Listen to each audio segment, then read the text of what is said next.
Um, dois, três, valendo! Vamos lá, vamos iniciar então. E nesse momento eu quero estudar com você.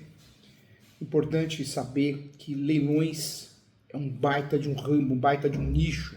Faltam bons advogados na área, faltam bons corretores que sejam especializados em leilão, faltam bons leiloeiros, ainda tem espaço para investidores, para adquirir a casa própria, para investir. Então, leilão é um baita de um negócio. Infelizmente, pouca gente entende. Vamos juntos, vamos dar andamento aqui com muito carinho. Quando eu falo de leilão de imóveis, o que eu trago para você?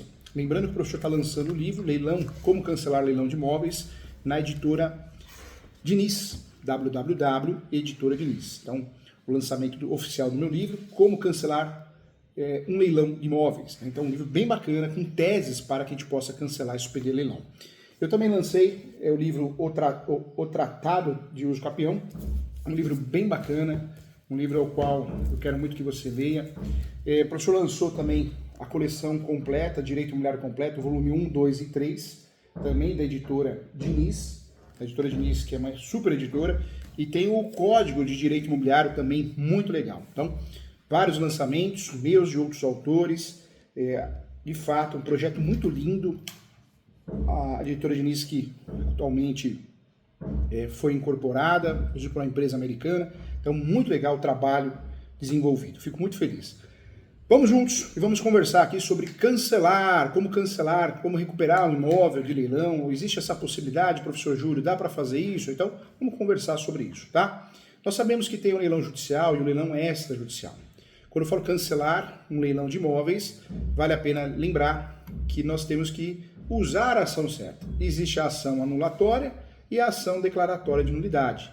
Essas ações são as ações que nós vamos usufruir para pedir a suspensão em tutela antecipada e pedir a nulidade do leilão. Tá? Então isso é importante.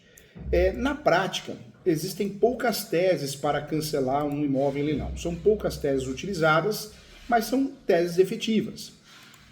Eu gosto sempre de trazer a situação do preço vil. Muita gente fala na internet, hoje em dia na internet é muito comum, todo mundo é rico, milionário. Eu vejo muita gente falando no YouTube, pessoas conhecidas, eu compro imóvel no leilão, imóvel de 3 milhões, eu pago 500 mil reais. Não existe isso. Por quê? Quando eu arremato o imóvel por preço vil, abaixo de 50% do valor que vale, o valor da avaliação, esse leilão é nulo. Então muita conversa mole, hein, gente? Muita conversa mole. Muita situação que não existe. Cuidado! Quando eu falo de arrematar um imóvel no leilão, o que é importante saber? Eu tenho que respeitar as regras do leilão e tenho também, além de respeitar as regras do leilão, eu preciso tomar cuidado com teses onde eu posso ter prejuízo, verdade. Se eu remato um imóvel abaixo do preço que vale, eu estou rematando o imóvel com base no preço vil. Isso é um problema muito sério. Sempre eu falo que o preço vil é a arrematação cuja situação seja abaixo de 50% do valor de avaliação. Preço vil gera nulidade do leilão, hein, gente? Preço vil gera nulidade do leilão. Temos que estar atentos em relação a isso.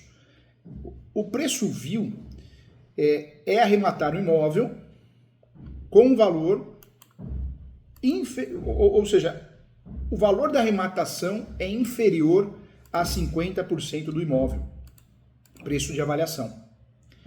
Então, uma tese muito utilizada. Essa tese, normalmente, a gente não consegue pedir a suspensão, porque é algo que já aconteceu, é um acontecimento, mas podemos pedir a nulidade, não a suspensão, mas sim a nulidade.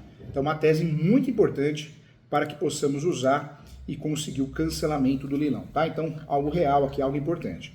Mais uma tese que eu queria falar para você, mais uma tese importante, mais uma tese também necessária, e isso também vale a pena falar. Quando nós falamos de leilão, existe a defasagem na avaliação. A defasagem na avaliação. Muitas pessoas arrematam o imóvel e não percebem, não têm noção que a avaliação do imóvel, seja no leilão judicial ou extrajudicial, foi feita há 1 ano atrás, 2 anos atrás. De fato. Isso impacta, assim, diretamente numa situação onde eu tenho ter ciência que pode ocorrer a nulidade do leilão. É fato, é real. Então, sempre que eu falo, a avaliação do imóvel no leilão ela é muito importante. A avaliação do imóvel no leilão. Quando eu deixo de olhar para a avaliação do imóvel, uma avaliação que foi feita há 1 ano atrás, eu estou correndo risco. Eu estou correndo risco porque não é difícil conseguir a nulidade do leilão. Então, também é uma tese muito usada. Outra tese para pedir a suspensão do leilão, já estudado aqui nos nossos cursos, na nossa pós, outra tese importante, necessária também, eu sempre falo a citação ou intimação. No leilão judicial, necessariamente eu preciso ter as citações, sob pena de nulidade. No leilão extrajudicial, necessariamente eu preciso ter não a citação, mas as intimações. Então, a falta de citação, a falta de intimação também podem gerar, e normalmente geram, a suspensão e a nulidade do leilão. Tá? Também um ponto importante. Nós temos que lembrar que nós temos 2 espécies de leilões. O leilão judicial e o leilão extrajudicial, hein? Leilão judicial, existe um processo por trás. Existe uma ação judicial por trás. Ou uma execução, uma ação de execução, ou uma ação, pode ser uma ação de execução, pode ser uma ação monitória, pode ser uma ação de cobrança. Sempre que eu pensar numa situação onde tem um processo por trás, houve a penhora do bem e posteriormente foi pedida a asta pública, o leilão, eu estou pensando no leilão judicial. O leilão judicial pode ser em virtude de uma ação de execução, uma ação de cobrança, uma ação monitória, pode ser em virtude de uma execução fiscal, pode ser em virtude também de uma ação, isso também acontece, trabalhista, né? Uma reclamação trabalhista. Então, em regra, o leilão judicial ele vai ocorrer em virtude de uma ação por trás. Existe uma ação judicial por trás. E é onde nós vamos trabalhar com a ação para suspender ou pedir a nulidade do leilão.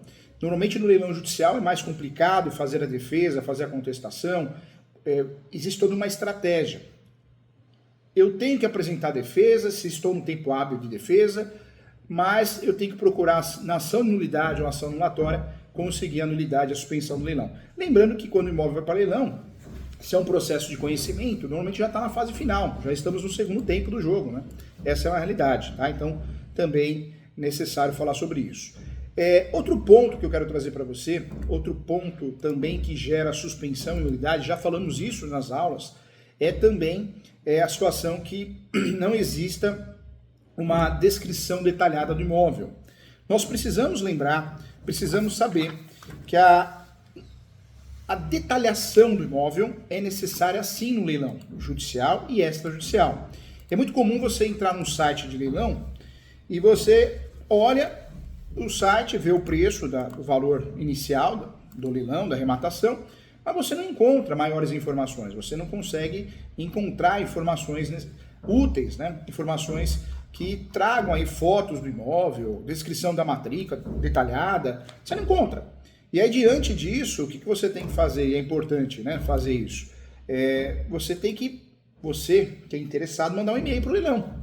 Mandar um e-mail para o leilão, leiloeiro, responsável, e falar, olha, o leilão não tem fotos, não tem imagens, isso gera nulidade, eu tenho interesse na arrematação desse imóvel, mas eu vejo que as informações são incompletas. E o leiloeiro, o leilão vai retificar, vai corrigir isso. Então, é interessante, é necessário fazer isso ajuda muito a evitar, já que você tem interesse no imóvel. Porém, também é importante saber que quando eu falo de leilão de imóveis, nós estamos numa situação onde qualquer erro é fatal, né? Então, a falta de descrição e detalhamento realmente é fatal.